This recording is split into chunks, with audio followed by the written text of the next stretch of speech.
Ela o salvou, você consegue salvá-la? Essas eram as frases escritas na porta do quarto onde Rebecca Zahau foi encontrada. A morte dela se torna ainda mais misteriosa, sabendo que só 2 dias antes, uma criança de 6 anos também sofreu um acidente dentro daquela casa e faleceu poucos dias depois. Bem-vindos a mais um vídeo do canal. Se você gosta de conteúdo assustador, bizarro e misterioso, você tá no lugar certo. Toda semana tem 3 vídeos longos, todo dia tem vídeo curto, então tem muito conteúdo pra vocês. Se você gosta desse tipo de conteúdo, não esquece de deixar seu like, se inscrever no canal, comentar outros casos que vocês querem ver aqui. As fontes e os créditos estão sempre na descrição do vídeo. E hoje, como vocês podem ver, estou com o cabelo molhado. Gente, o dia de hoje na minha vida está um caos. Será que eu conto essa fofoca pra vocês? Vou contar rapidinho. Eu fico pensando nas pessoas que chegam no meu canal e vão ver esse vídeo específico sem ter visto nenhum outro e ficam tipo, eu queria ver um caso criminal, a menina tá aí falando da vida dela. A gente precisa se conhecer melhor, né? Precisa dar uma descontraída antes de entrar num caso pesado. E assim, gente, sendo bem sincera, eu bati meu carro hoje. Podem ficar tranquilos, não teve um acidente, ninguém se machucou. Foi burrice, mais ou menos burrice, porque eu quero me defender dessa. O meu condomínio avisou ontem que eles iam ficar algumas horas de hoje sem energia no bairro pra fazer umas manutenções, enfim. E eu trabalho em casa, né? Só que hoje calhou não, né? Tipo, foi uma coincidência que eu fui levar a Área, minha gatinha, que vocês conhecem, pra fazer aquele procedimento pra tirar o tártaro do dente. Então eu tive que sair de casa pra buscar ela. E aí quando eu voltei no meu prédio, a garagem tava, tipo, muito escura, muito. E aí eu fui entrar na garagem e aí meu carro raspou assim, ó, no pilar. É a terceira vez que eu faço isso, tá? Mas essa terceira foi a pior de todas. Eu não vou nem falar pros meus pais, porque eu sou uma mulher de quase 30 anos, que ainda tem medo do meu pai. Então assim, eu vou ter que arrumar antes de visitar eles.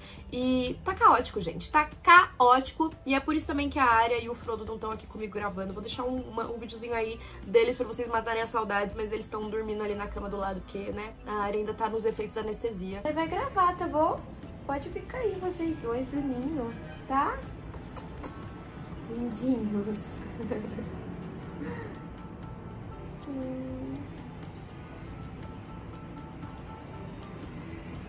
Mas enfim, gente, não tive tempo de secar o cabelo. E no caso, não tem energia elétrica nessa casa pra eu secar. Então eu tô aproveitando a luz do dia. E é isso aí, vou parar. Vou parar de enrolar, prometo. Mas é isso, essas são as atualizações da minha vida. Aí... Ai... Enfim, sem mais enrolação, bora pra história.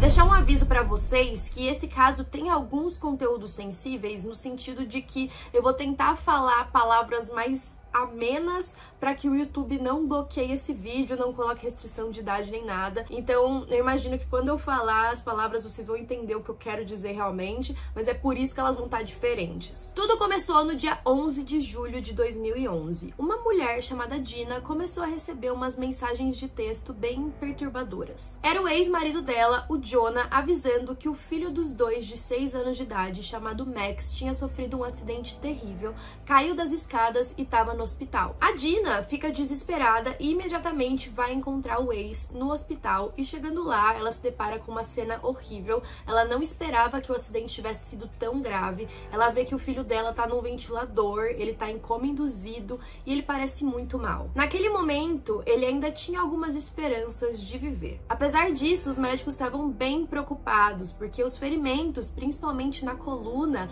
e na cabeça, indicavam que ele ia ter alguma sequela. O casal tinha a guarda compartilhada do Max e eles faziam o melhor que eles podiam para que ele tivesse uma vida muito boa. Jonah era o pai dele, um bilionário, fundador de uma empresa de cosméticos farmacêutica. Ele tinha 2 casas, mas naquele momento ele estava na casa de férias que ficava em Coronado, na Califórnia. A casa de verão que eles tinham lá se chamava Mansão Spreckles. A mansão tinha 27 quartos, ela era muito bonita e ficava de frente para o mar. Era uma das mais bonitas daquela região e para você ter uma casa ali, você tinha que ter muita grana. O divórcio dos dois foi meio complicado a princípio, mas depois o Jonah foi fazendo alguns arranjos para que eles ficassem mais próximos, inclusive comprou uma casa para Dina também em Coronado. Então ele estava próximo tanto dela quanto do filho. A Dina queria respostas para entender o que tinha acontecido para o filho sofrer um acidente tão terrível dentro de casa. O Jonah disse que ele não estava na mansão na hora em que o acidente aconteceu, o que deixou ela bem irritada. Quem estava com ele no momento era uma mulher chamada chamada Rebecca Zahal, a namorada do Jonah,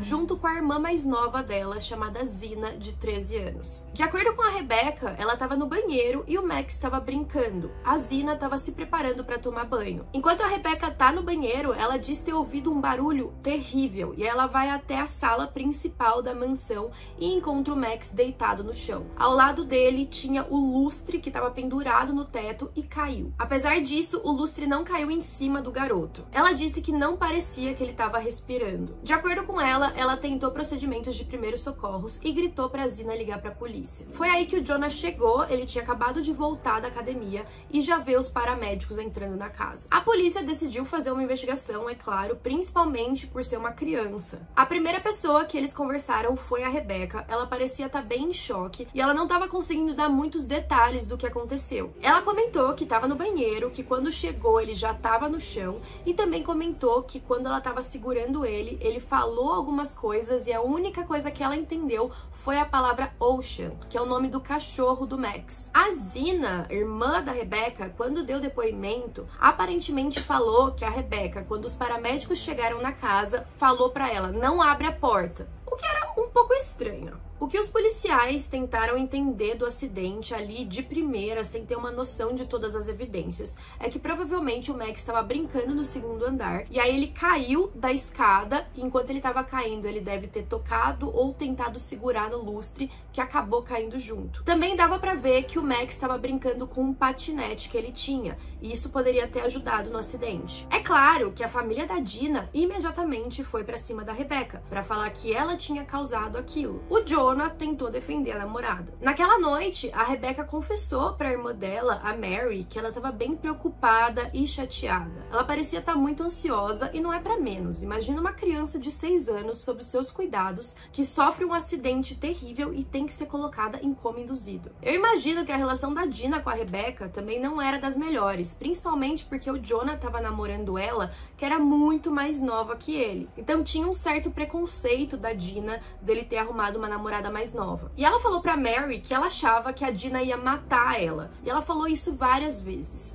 Isso levou uma certa desconfiança das pessoas de por que ela ficava repetindo isso. Será que ela estava se sentindo culpada? Se foi só um acidente, em algum momento a Dina ia entender aquilo, né? E aí os investigadores partiram para olhar o relacionamento do Jonah com a Rebecca. Os dois se conheceram em 2009, quando o Jonah foi fazer exames no oftalmologista. A Rebecca era a técnica que estava ajudando ali nos exames. Eles se deram bem de cara, a Rebecca gostava muito do trabalho dela, inclusive ela aproveitava para tirar uma parte do salário e mandar todo mês para os pais para ajudá-los. E aí o Jonah acabou chamando ela para jantar, eles perceberam que eles tinham interesses parecidos. 3 meses depois, ele já apresentou a Rebecca para os filhos. O Jonah, no caso, tinha um ex-casamento com a Dina, que teve o Max como filho, e ele também tinha um outro anterior, que ele tinha mais 2 filhos adolescentes. A Rebecca se deu bem de cara com o Max. Ela adorava cuidar dele e ela realmente assumiu aquele papel de madrasta. Às vezes, parecia que o Max gostava de ficar mais com a Rebecca do que com a própria mãe. E é claro que isso também deixava a Dina um pouco, irritada. Mas também existiam pessoas que não gostavam muito da Rebecca. Por exemplo, esses 2 outros filhos adolescentes do Jonah pareciam não se dar muito bem com ela. Ela tentava ao máximo criar uma boa convivência e aí depois de 1 ano namorando, o Jonah chamou ela para morar junto com ele. Ele queria que ela deixasse o emprego e fosse passar o verão com ele e a família em Coronado, na Califórnia. A Rebecca achou aquilo um pouco difícil, afinal ela usava o dinheiro que ela ganhava para ajudar os pais. Mas o Jonah falou para ela não se preocupar, que ele ia dar esse dinheiro para os pais dela e que ela poderia ficar tranquila. Então ela acabou concordando, afinal assim ela poderia passar mais tempo com o Jonah e também com os filhos dele para tentar criar um vínculo maior. Então vamos voltar pro dia do acidente. No dia seguinte, o Jonah e a Dina continuavam esperando por um milagre. Eles não saem do lado do filho em nenhum momento e aí os familiares são avisados do que aconteceu e começam a ir para a cidade também para dar um apoio. Primeiro, a Rebecca vai até o aeroporto para buscar a irmã gêmea da Dina, a Nina. Eu achei genial que as gêmeas chamam Dina e Nina. Depois ela vai de novo pro aeroporto pra buscar o irmão do Jonah, chamado Adam. Nessa hora, ela também aproveitou pra levar a irmã dela mais nova, a Zina, pro aeroporto pra ela voltar pra casa dos pais. Ela viu que tava tendo muito drama ali, muito conflito, a irmã dela tava bem assustada, então eles acharam melhor que ela voltasse pra casa. E de fato foi a melhor decisão. Todos vão jantar juntos, mas depois o Jonah e a Dina voltam pro hospital, e aí quem vai pra mansão de fato é a Rebecca e o irmão do Jonah, o Adam. Apesar dos dois irem pra mansão, essa mansão tinha uma casa de hóspedes que era quase tão grande quanto a mansão principal. E o Adam decide ficar nessa casa de hóspedes. Ele diz que tá cansado do voo, da viagem e logo vai dormir. Enquanto isso, a Rebecca vai para a mansão principal e vai pro andar de cima se preparar para tomar um banho. A gente sabe disso porque por volta das 8 da noite, a Rebecca fala de novo com a irmã dela, a Mary, fala que tá se preparando para um banho e que depois já vai dormir, apesar de ainda estar bem preocupada. Ela também disse que queria acordar às 5 da manhã para poder se arrumar e tá no hospital às 6 horas, para levar uma troca de roupa pro Jonah e também café da manhã. Ela também mencionou que ela tava meio preocupada com aquela situação toda. Ela não sabia se ela continuava ali na mansão para dar um apoio, se ela voltava para casa da família. E aí, algumas horas depois, o celular da Rebecca tocou. Por volta de 00:30, o Jonah ligou para ela e deixou uma mensagem de voz. Ele comentou que estava muito difícil pro Max e as notícias eram péssimas. Os médicos disseram que mesmo que ele conseguisse se recuperar, provavelmente ele não ia conseguir andar. Ele estava muito abalado e a Rebecca ouviu aquela mensagem e nunca respondeu. Na manhã seguinte, infelizmente, outra tragédia. Às 5:30 da manhã, a polícia recebe uma ligação de um homem informando que tinha uma mulher na varanda da mansão pendurada em uma corda. Maryland emergency, what are you reporting? Yeah, I got a girl hung herself. It's on Ocean Boulevard across from the hotel, same place that you came and got the kid yesterday. Ele dizia que acreditava que ela não estava mais viva. Isso foi 48 horas depois do acidente do Max. Essa ligação de emergência era um tanto estranha. Quem fez essa ligação foi o Adam depois de sair da casa de hóspedes. Ele sabia que a mulher que estava pendurada na varanda era a Rebecca. Então por que ele falou tem uma mulher pendurada? Por que ele não disse a namorada do meu irmão, a Rebecca, qualquer coisa assim? E aí a polícia chega e o Adam leva eles até o local onde ele encontrou a Rebecca, que agora estava deitada no gramado. Os policiais imediatamente percebem que não podem fazer nada. Ela já tinha falecido. Mas a situação toda era estranha. Ela estava completamente nua, com os pulsos e os tornozelos amarrados e o pescoço também. A corda era uma corda usada em barcos, vermelha. Ela também tinha uma camiseta azul de mangas compridas enroladas no pescoço e, de acordo com o Adam, antes estava dentro da boca dela também, como se fosse para tampar a boca e ela não fazer nenhum barulho.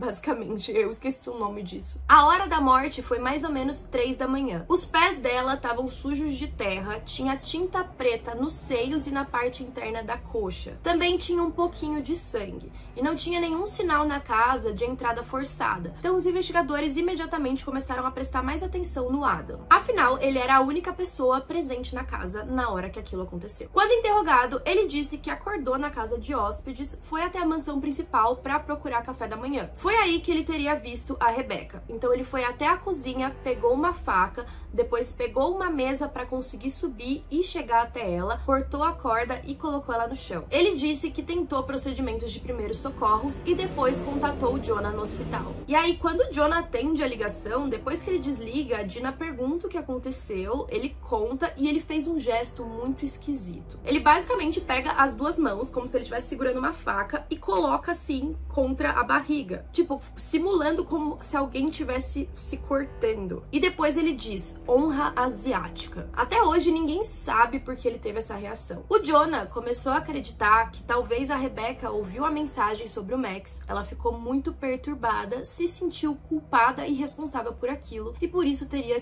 pra vida. A polícia então evacua a casa e começa a tirar fotos, mas não demorou muito para eles perceberem que aquele caso era muito mais do que eles imaginavam e foi contratado o delegado e outros investigadores para tentar achar uma solução para o caso. A detetive responsável se chamava Angela e ela chegou na casa 3 horas depois da primeira ligação. Tudo sobre aquela situação era suspeito. No primeiro andar da mansão não tinha nada. Na garagem eles encontraram de onde tinha vindo aquela corda vermelha. Isso porque lá tinha grande quantidade dessa dessa corda, que era usada nos barcos. E aí, quando os investigadores chegam no quarto de hóspedes, onde a Rebecca estava dormindo, eles notam que essa corda estava amarrada no pé de ferro da cama. Essa corda ia do pé até a varanda, que foi no caso onde ela teria pulado. No chão tinham duas facas, uma menorzinha e uma que parecia de cozinheiro. Eles também encontraram o celular da Rebecca, uma toalha e gotas de sangue no carpete. E por fim, as frases na porta do quarto. Era uma mensagem escrita em tinta preta que dizia: "Ela o salvou.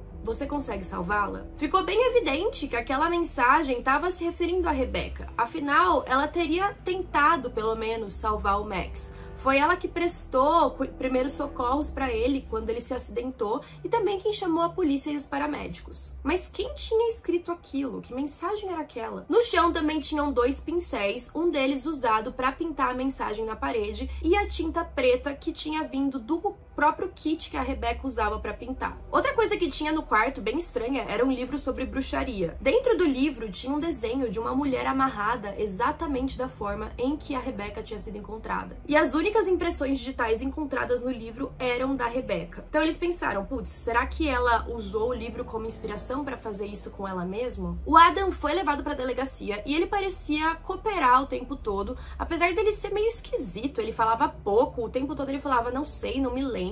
Não parecia estar muito se importando que ele poderia ser acusado de algo. Mas ele confessou que naquela manhã, e a gente não sabe nem por que ele comentou sobre isso, mas naquela manhã, antes de encontrar o corpo da Rebecca, ele disse que ele estava vendo sobre pornografia no celular dele e, de acordo com algumas fontes, ele teria pesquisado os termos envolvendo, tipo, animes e mulheres asiáticas e bondage. E assim, tudo bem ele pesquisar isso, cada um tem os seus gostos pessoais, mas enfim, ele pesquisar exatamente isso e depois a Rebecca ser encontrada amarrada, que no caso era uma mulher asiática, meio que não calhou muito bem. E aí, depois que ele fez o teste de polígrafo e depois de cerca de 2 horas de interrogatório, o teste deu como inconclusivo. Ninguém sabia se ele estava mentindo ou não, ninguém conseguia falar se ele estava mentindo ou não. Então ele acabou sendo liberado porque não tinha nenhuma outra evidência contra ele. Ao mesmo tempo em que tudo isso acontecia, aquela história vazou pra mídia. E foi um circo, foi um negócio absurdo. Tipo, vários repórteres começaram a aparecer lá e helicópteros também filmando a situação da Rebecca. E naquele momento ninguém se importou em tirar o corpo dela dali da grama, ou ao menos cobrir o corpo dela, porque de novo ela tava nua. Então eles mostraram aquilo na TV, eles colocaram tipo um borrão em cima, né, pra não ser nada, tipo, não aparecer nada, mas ainda assim ela ficou o dia todo ali no sol. Infelizmente, 3 dias depois da Rebecca ter sido encontrada sem vida, o Max foi declarado com morte cerebral. Foi uma história muito triste e as pessoas começaram a se perguntar se as 2 mortes poderiam estar conectadas. E aí os investigadores começam a investigar os 2 casos juntos. O Jonah começou a ficar meio paranoico, preocupado. Ele começou a contratar seguranças armados para acompanhar ele aonde é que ele fosse, inclusive no funeral da Rebecca. E naquela hora, o Adam nem estava sendo muito investigado, mas o Jonah já estava fazendo uma movimentação para contratar advogados para defender o irmão, o que era suspeito. E aí, os investigadores passaram para a investigação do acidente do Max. Eles perceberam que as rodinhas do patinete que ele estava brincando tinham um pouco de tinta branca, a mesma tinta branca do corrimão da escada da onde ele teria caído. Então, uma teoria é que talvez o Max estivesse tentando subir de patinete no corrimão da escada, e aí é claro que isso não deu certo e ele acabou caindo, e isso teria sido um grande acidente. Mas também há quem defenda que a Rebecca tenha uma responsabilidade. Então, talvez ela estivesse brigando com ele ou até mesmo repreendendo ele por estar brincando de patinete dentro de casa, e aí ele se assustou com ela brigando e acabou caindo. Até porque não parecia muito possível que ele caísse de patinete lá de cima sozinho. Primeiro porque no corredor ali da escada tinha um carpete bem grosso. De acordo com alguns especialistas, esse carpete não deixaria que ele conseguisse muita velocidade com esse patinete a ponto dele ser arremessado da escada. Além disso, ele era muito baixinho, ele tinha só 6 anos e aquela parte da escada era muito alta para ele. Não dava dava pra ele olhar pra baixo e meio que cair sem querer. Por conta dessa tinta na rodinha, eles acreditam que ele tava tentando subir no corrimão ou algo parecido, é o mais provável. E aí há quem diga que na queda ele tentou se segurar no lustre pra não cair e o lustre caiu com o peso do garoto, mas ao mesmo tempo o Max não tinha nenhuma marca pelo corpo que indicasse algum corte por ter segurado no lustre ou algum ferimento que não fosse o exclusivo da queda. E também há quem diga que ele tinha algumas marcas que poderiam ser as mesmas de uma pessoa sendo asfixiada. Então isso colabora com a teoria de que a Rebecca teria feito alguma coisa. Agora a gente não sabe por que a Rebecca tentaria tirar a vida do Max, sendo que os dois se davam bem. Não tem muito motivo. E aí a gente volta para quem escreveu aquela mensagem na porta do quarto da Rebecca. Ela ou outra pessoa? Quando eles analisam o celular dela, eles percebem que no último ano ela estava tendo alguns problemas de saúde mental. Ela estava muito abalada, ela estava preocupada de estar dependendo demais do Jonah, porque eles não eram nem noivos ainda e ela já tinha largado o emprego para ficar junto com ele. Ela escrevia que ela sentia um grande vazio, que ela chorava muito e que nenhum dinheiro conseguiria fazer ela se sentir melhor. Ela parecia não estar muito otimista com o futuro. Cerca de 7 semanas depois, a investigação é concluída e é feita uma conferência de imprensa onde o xerife Bill Gore fala que o caso do Max foi um acidente consistente a uma queda do 2º andar. Ele também diz que não tem nenhuma evidência de algum ato criminal. Com relação a Rebecca, de acordo com o médico que analisou o caso, ele diz que tudo aquilo foi consistente a ela ter a vida. Eles inclusive mostraram um vídeo de uma funcionária deles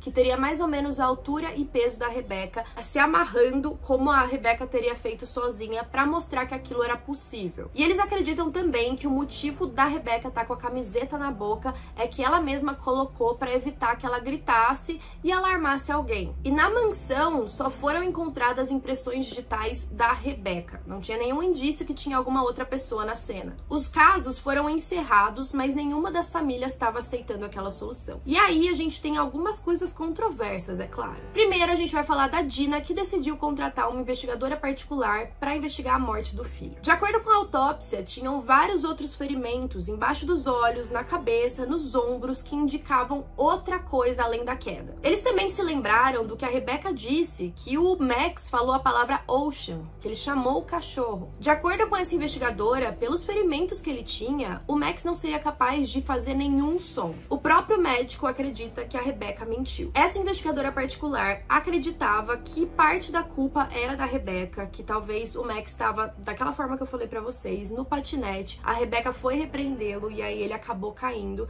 E por isso que a Rebecca teria vida, por sentir culpa, por ter se responsabilizado por aquilo. Mas a família Zahal, da Rebecca, é claro que não concordava com aquilo. Eles queriam fazer de tudo para que o caso dela fosse reaberto. Então, a família contratou uma promotora chamada Anne Bremer. Ela tinha o papel de convencer as autoridades a reabrirem o caso. Então, ela contratou um expert forense chamado Cyril Welch. E ele foi quem revisou o caso. Para ele, o principal problema foi a forma em que ela foi amarrada. Ela teria que primeiro subir na varanda, depois fazer aqueles nós que não eram nós comuns, eram nós de pessoas que trabalham com navios, não é qualquer pessoa que sabe fazer aquele nó. E ela teria que ter feito tudo isso nua. De acordo com esse expert, que já analisou milhares de casos, ele disse nunca ter visto o caso de uma pessoa, uma mulher que tirou a própria vida e que fez isso sem as roupas. Além disso, ele fala de um detalhe que a gente nunca pensa, mas que é muito importante. O cabelo dela estava por dentro da corda e, de acordo com ele, em todas as análises que ele fez, a tendência das mulheres, quando for colocar qualquer coisa no pescoço, é tirar o cabelo. E isso é um fato. Eu faço isso, não sei se vocês, meninas que assistem, também fazem, mas é uma coisa, tipo, impensável e que faz muito sentido. Além de tudo, ele disse que a polícia deixou passar uma evidência muito importante. Os pés da Rebecca estavam cheios de terra. E aí, quando eles olharam a varanda onde ela ficou em pé, eles perceberam que a varanda estava bem suja mesmo, que consistia com a sujeira nos pés dela, mas ao mesmo tempo tinha uma marca de uma bota bota. Os policiais disseram que aquela bota era de um dos policiais, mas ninguém nunca conseguiu confirmar aquilo. E isso era muito importante, porque poderia indicar que tinha outra pessoa na varanda com a Rebecca. Foi aí que eles decidiram fazer uma segunda autópsia e o corpo da Rebecca foi exumado. Nessa segunda autópsia, eles perceberam que além dos ferimentos da corda, ela também tinha 4 pequenas hemorragias embaixo do escalpo, na cabeça. A teoria da polícia é que esses ferimentos teriam acontecido quando ela caía da varanda, ela teria que batido em alguma árvore ou na própria varanda mesmo. Mas pela altura da corda, não tinha nada perto para ela bater a cabeça, o que indicava que aqueles ferimentos foram antes dela pular. Esse mesmo expert disse que os ferimentos no pescoço não condiziam com uma morte pela corda, mas sim com alguém enforcando ela. Mas os investigadores não aceitaram aquelas novas evidências, não quiseram reabrir o caso. Eles mantinham que o único DNA encontrado dentro do quarto era o da Rebecca. Em 2013, a família da Rebecca decidiu abrir um processo civil e não mais criminal, já que os investigadores não queriam reabrir o caso. Em um processo civil, você não vai conseguir colocar ninguém na cadeia, mas talvez você receba uma multa. O advogado de defesa contratado pela família Zahal disse que tinha uma testemunha ocular que colocava a Dina na cena do crime naquela noite. Além disso, a irmã da Dina, a Nina, também admitiu que passou por lá. E foi aí que ele abriu essa ação civil contra a Nina, a Dina e o Adam. Eu sei que tem muitos nomes nessa história e vai ficar um pouquinho confuso. 4 anos depois, o advogado descobriu que, na verdade, a Dina e a Nina tinham álibis muito fortes para aquela noite. A Dina passou, de fato, a noite toda ao lado do filho no hospital, e a Nina tinha ido dormir na casa da Dina. Ele até fez uma conferência de imprensa para pedir desculpas para as duas, que ele falou que estava processando elas, mas que elas tinham um álibi muito forte. Então, assim, eu até achei que foi interessante o advogado fazer isso. Foi legal da parte dele se desculpar. Mas o processo continuou contra o Adam. Primeiro que o Adam era um cara que trabalhava semanalmente com barcos, e aqueles nós eram muito parecidos com o que se faz em um barco. O julgamento começou em março de 2018, 7 anos depois da morte. A família Zahal queria 10 milhões de dólares. Mas o Adam, junto com o irmão, que era bilionário, conseguiu um advogado muito bom. De acordo com a família Zahal, eles acreditavam que o Adam tinha abusado da Rebecca e depois montou uma cena para parecer que ela tirou a própria vida. Uma testemunha, uma vizinha, naquela época também tinha aparecido para a polícia, dizendo que ouviu uma mulher pedindo ajuda por volta das 11h30 da noite. A polícia, quando essa mulher, que era idosa, foi na delegacia, descartou o depoimento dela. Disse que ela provavelmente só estava confusa. Muitas das evidências desse caso nunca foram a público. E aí ficou uma dúvida, será que o Jonah estava pagando algum investigador? Será que ele tinha alguma influência? Não queriam se meter com ele? Estavam tentando abafar o caso? E aí, em uma futura análise, eles perceberam que realmente o único DNA que tinha no quarto era da Rebecca, mas o DNA dela não estava em lugares que deveriam estar. Por exemplo, não tinha DNA dela na maçaneta, nos pincéis que estavam no chão também não tinha DNA dela, em objetos que ela teria pegado naquele dia não tinha. Será que alguém tinha limpado? E aí a gente tem as 2 facas que foram encontradas no quarto. Uma delas tinha as impressões digitais da Rebecca só na lâmina, não tinha na parte de segurar a faca. E aí, de acordo com uma análise de uma expert, aquelas digitais consistiam como se você estivesse segurando a faca atrás das suas costas. Parecia que ela estava usando aquela faca para tentar cortar as cordas. Já a faca pequena tinha um pouco de sangue da Rebecca, mas bem na pontinha do lugar onde você segura ela. Só que não tinha sangue no corpo dela, nas mãos, em nenhum lugar. O único sangue no corpo da Rebecca era porque ela estava menstruada na época. Então, a teoria da acusação é que ela teria sido abusada com aquela faca. E por fim, o que significava aquela frase na porta? Claramente significava que a Rebecca tinha salvado o Max. E naquele momento, a única pessoa da casa que sabia que a Rebecca tinha salvado o Max era o Adam. E juro, esse julgamento teve vários detalhes interessantes. Eles contrataram um analista de caligrafia. E ele disse que quando uma pessoa vai escrever uma frase em algum lugar, alguma superfície, ela escreve na altura dela. E de acordo com a altura que a frase estava escrita na porta, batia com a altura do Adam, não da Rebecca. Ela era mais baixa. E não faz sentido mesmo você falar, vou escrever mais aqui em cima. E também tinham outras coisas que pareciam mais com a letra do Adam do que da Rebecca. Eles viram que pela frase, a letra do Adam tinha tendência a ir mais para a esquerda e a da Rebecca mais para a direita. E na porta tava indo mais para a esquerda. Ou ao contrário. Pode ser que eu tô me confundindo. Mas enfim, vocês entenderam. E eles também perceberam que o Adam, quando ele escreve, ele faz uns floreios assim, tipo, a pontinha do M é mais pra baixo, e isso consistia a frase que tava lá. Só que esse advogado muito bom do Adam conseguiu que esse expert de caligrafia fosse descredibilizado, porque ele falou que ele usou Photoshop pra analisar, e aí o júri meio que desconsiderou o Photoshop e achou que poderia ser algo montado. A defesa também chamou o Jonah pra testemunhar, pra saber o que ele realmente achava de tudo aquilo. E ele basicamente disse que ele não acreditava que o irmão tinha cometido qualquer coisa, claro. E aí, finalmente, o Adam foi chamado como testemunha. Eles perguntaram se ele já tinha visto algum daqueles nós. Ele disse que não, que ele nunca tinha visto na vida, que ele não sabia fazer, mas tipo, é claro que você sabe, meu filho, tipo, você trabalha com isso. E aí eles também colocam pro júri ouvir a ligação pra polícia que o Adam fez naquela noite e comentam exatamente aquilo dele ter falado que uma mulher tava pendurada. E aí ele fala, uai, mas era uma mulher mesmo, tipo, foi uma mulher que eu vi. Ele parecia não estar nem um pouco preocupado. E todas as perguntas que faziam pra ele era a mesma resposta, não sei, não me lembro. O advogado da acusação finalmente foi estabelecer uma linha do tempo pros eventos daquele dia. Eles acreditam que primeiro a Rebecca foi tomar um banho porque tinha uma gota de sangue no chuveiro, que eles acreditam que fosse porque ela tava menstruada. E aí eles acreditam que logo depois ela já foi confrontada pelo Adam. Talvez ele já não gostasse muito dela, talvez ele tivesse irritado pelo que aconteceu com o sobrinho, talvez ele tivesse culpado ela, não se sabe o motivo. Mas ela teria sido atingida com algum objeto na cabeça pelo Adam 4 vezes, por isso a hemorragia. Depois ele teria rendido ela, amarrado e abusado sexualmente. E depois eles acreditam que ele manualmente a estrangulou e depois jogou pela varanda pra parecer que ela tinha tirado a própria vida. Realmente não tinha nenhuma evidência contra ele. O advogado da acusação levou até uma boneca igual a Rebecca